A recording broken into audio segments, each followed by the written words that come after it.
Assalamualaikum warahmatullahi wabarakatuh.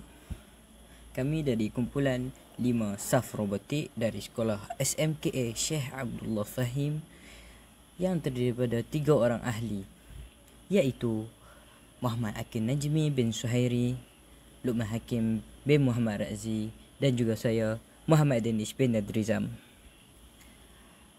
Pada hari ini saya akan menerangkan tentang projek yang diberi nama Fitnessy Burn.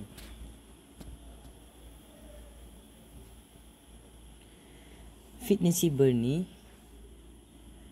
dibuat dari website yang diberi nama Pencode.io. Aplikasi ini mempunyai banyak kelebihan. Bagi sesiapa yang ingin bagi sesiapa yang mahu baru dalam dunia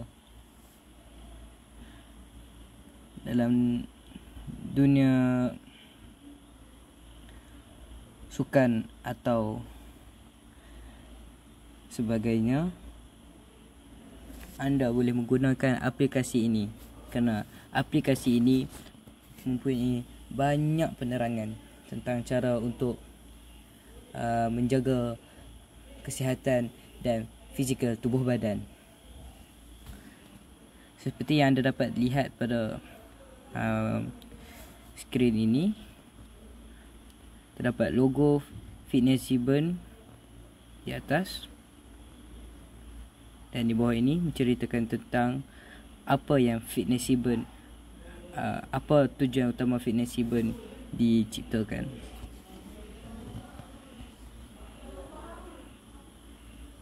Di bawah ini terdapat fakta menarik tentang fitness.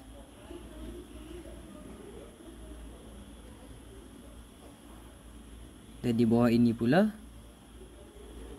terdapat cara-cara untuk membina kekuatan. Aplikasi ini disertakan dengan video yang disunting yang telah diambil daripada YouTube. Cara-cara untuk melakukan senaman. So a unilateral movement will help you recognize these and start ironing them out from day one. It's also quicker to set. Dan di bawah ini terdapat quiz yang anda boleh gunakan untuk menambah pengetahuan.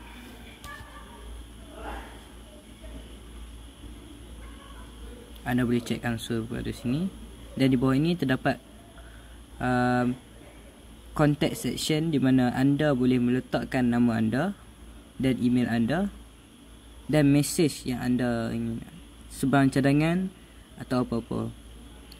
Mesej anda akan kami terima daripada website Formspark. Di bawah ini terdapat bahagian di mana anda boleh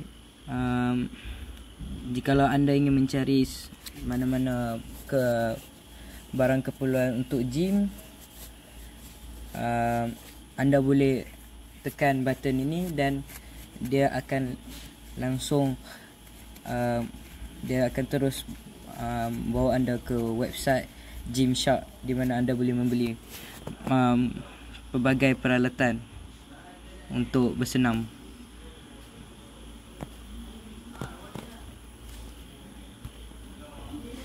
Dan di bawah ini terdapat website untuk diet protein anda di website MyProtein. Dan di bawah ini terdapat website di mana ia menunjukkan bagaimana cara untuk melakukan senaman di Muscle Wiki.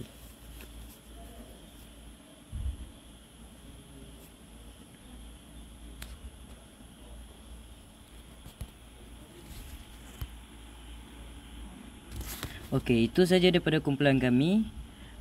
Saya harap aplikasi ini dapat membantu masyarakat dan pengguna-pengguna. Sekian, terima kasih.